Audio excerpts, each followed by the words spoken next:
Jadi kalau rakyat Bengkulu nonton YouTube, ada lagu namanya judulnya Dempo. Nah, Dempo itu lahir di Tanah Puyang. Nah, Tanah Puyang itu tanah leluhur artinya. Jadi Dempo itu bukan anak pengusaha, bukan anak pejabat. Ayah saya itu manggilnya Mbak.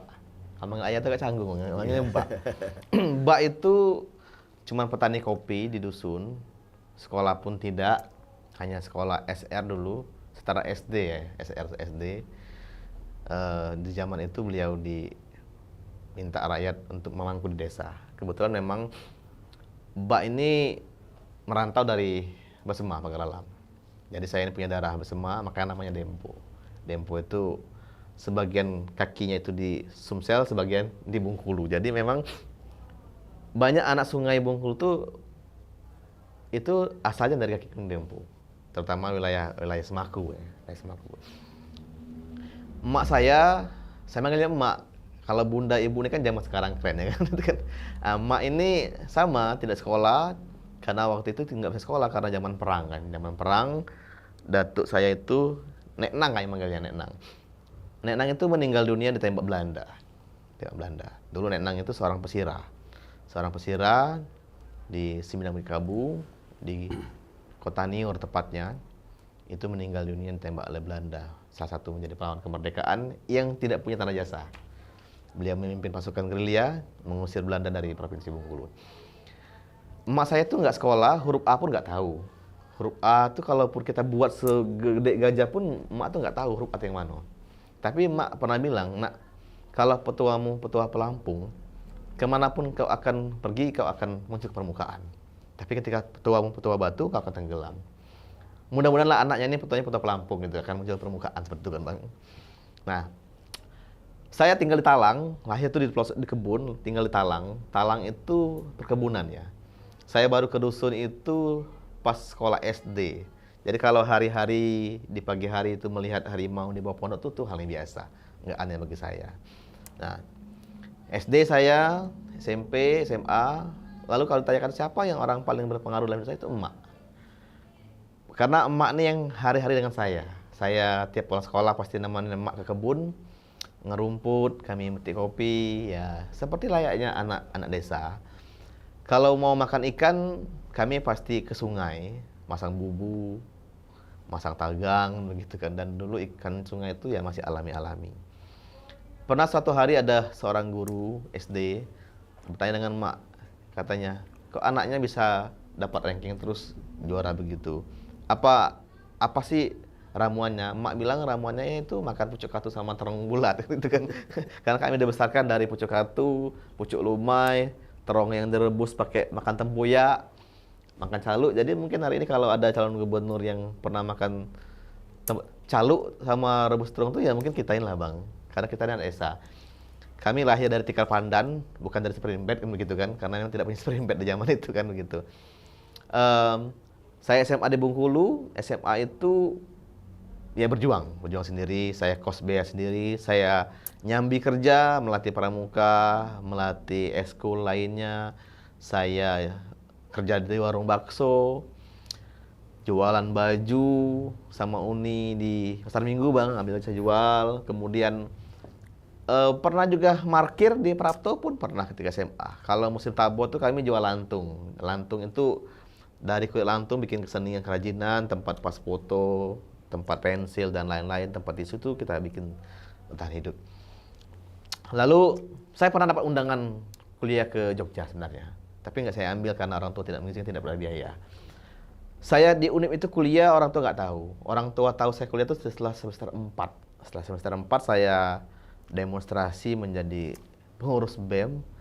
Saya ditangkap polisi, lalu diwawancara Metro TV. Orang tua baru tahu anak saya ini kuliah ternyata. Dikiranya tuh saya ini kerja di Bengkulu.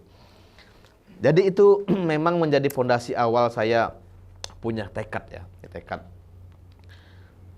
untuk berjuang bagaimana anak desa itu mampu bangkit. Karena saya keliling hampir 2 tahun ini, kurang lebih itu 600 desa saya keliling, bertemu dengan tokoh masyarakat, tokoh adat, ulama-ulama kampung ya, ulama-ulama yang tidak tersohor di media. Mereka berpesan bahwa mesti ada gerakan yang mempelopori agar anak desa itu punya spirit, anak desa itu punya tekad untuk bertegak kepalanya di hadapan dunia. Karena hari ini hampir semua anak desa itu tidak berani, tidak pede. Beranggapan kalau mau tampil di publik, mau menjadi pegawai, mau menjadi polisi, mau menjadi pengusaha, mau merintis karir politik, itu mesti anak pejabat. Kalaupun bukan anak pejabat, ya mesti anak orang berduit atau anak pengusaha. Nah, Dempo yang bukan anak pejabat, yang bukan anak pengusaha, sedang mencoba merintis itu. Bagaimana menguatkan batin seluruh anak-anak desa hari ini bahwa kita punya kesempatan sama. Indonesia ini adalah negara yang adil. Kita punya konstitusi yang memberikan hak yang sama kepada anak petani, anak pedagang, anak buruh, anak pejabat. Itu boleh tampil ke permukaan, boleh berkontribusi dalam pengabdian negara ini. Misal dalam pilkada. Karena kita ini bukan anak pengusaha yang tidak punya banyak uang, dan kita ini bukan anak penguasa, bukan anak pejabat yang bisa seenaknya mengatur kekuatan. Negara berikan namanya jalur perorangan maju pilkada, jalur independen namanya. Itulah yang disebut dengan koalisi rakyat.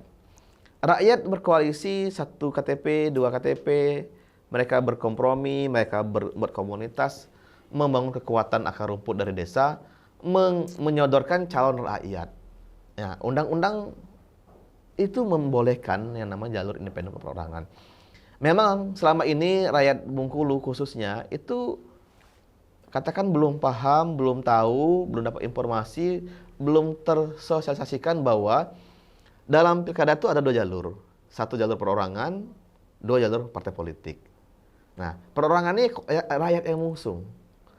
Nah, hari ini alhamdulillah saya dengan Bang Ken itu diamanahkan rakyat untuk maju pilkada itu lewat jalur namanya jalur perorangan, koalisi rakyat mengusung. Tekad ini lahir dari keadaan lapangan rakyat yang mengutus kami. Dempo dan Bang Ken ini sama-sama anak desa. Saya dari Benteng, Bang Ken dari Seluma. Kami menikah, saya punya istri, sekarang dosen di UNIP, seorang akademisi. Itu darah Rejang. Kalau saya ini bapak darah Besema, emak darah Serawai, istri darah Rejang. Datuk istri saya itu juga dulu seorang pesirah Rejang Semitul. Nah, sama merintis dari akar rumput, berjuang dan menjadi akademisi hari ini. Kami punya tekad yang sama. Kami sudah berkomitmen suami istri untuk menghibahkan hidup kami, menghibahkan penghasilan kami ini untuk membangun regenerasi, untuk membangun peradaban, untuk mengkader sebanyak mungkin calon-calon pemimpin masa depan yang siap berkiprah untuk memastikan bahwa Indonesia emas itu terwujud. Dan itu pondasi awal bangkitnya dari Provinsi Bengkulu. Itu tekad kami sebagai suami istri, bahwa Bengkulu mesti menjadi cikal bakal lahirnya kebangkitan Nusantara menuju Indonesia emas 2030 dan berjaya 2045 nanti. Saya bersyukur dengan Tuhan Yang Maha Esa, saya diberi kesempatan untuk kuliah dibandingkan dengan teman-temanku dulu yang sangkatan SD, SMP, SMA yang mungkin tidak sempat kuliah. Tuhan berikan saya kemudahan. Ini mungkin Tuhan memberikan kemudahan karena Tuhan memberikan perintah agar saya bisa berbuat lebih banyak lagi untuk rakyat Bengkulu. Secara pengalaman, saya belum punya pengalaman banyak dibandingkan para senior-senior lain politik. Tetapi saya bersyukur dengan Tuhan Yang Maha Esa. Hari ini dan sejak kuliah, Tuhan hadirkan namanya Bang Ken. Bang Ken ini mentor saya, guru saya di pergerakan, guru saya di dunia akademik, guru saya di politik, tempat saya dulu bertanya, berkonsultasi, dan alhamdulillah ketika hari ini saya punya nama itu untuk mencalonkan diri menjadi gubernur Provinsi Bengkulu lewat jalur independen, Bang Ken support. Bang Ken bimbing saya, bahkan beliau langsung bersedia menjadi wakil, memastikan bahwa langkah saya ini tepat, memastikan bahwa langkah seorang Dempo ini progresif, memastikan bahwa langkah Dempo ini visioner, memastikan bahwa Dempo ini berjuang dengan nawa itu yang benar. Bang Ken memastikan bahwa langkah Dempo ini benar-benar untuk kemajuan Provinsi Bengkulu dan Indonesia. Saya bersyukur dengan Tuhan Yang Maha Esa, berterima kasih dengan Bang Ken dan Ayunda, berkenan bersedia mendampingi, mementori, dan langsung menjadi wakil. Karena anak muda ini kalau nggak dampingi senior takut kebablasan gitu kan. Karena kita ngegas terus maka mesti punya kontrol. Kontrol yang positif. Insya Allah kolaborasi saya dan Bang Ken ini kolaborasi untuk rakyat. Kolaborasi Nawaitu yang baik. Kami lahir dari desa. Kami dibesarkan dari kesusahan. Kami dikader oleh keadaan yang memang harus berjuang, merintis. Insya Allah itu yang menjadi role of law hidup kami, yang menjadi pegangan hidup kami bahwa kami mesti kembali ke rakyat hari ini. Makanya kami berkoalisi dengan rakyat menempuh pencalonan melalui jalur independen. Karena independen ini adalah yang namanya independen itu kan artinya kemerdekaan, artinya bebas tanpa intervensi. Yang boleh mengintervensi Dempo Bang Ken itu hanya dua. Satu Tuhan, dua rakyat. Hanya itu. Bukan penguasa dan bukan pengusaha.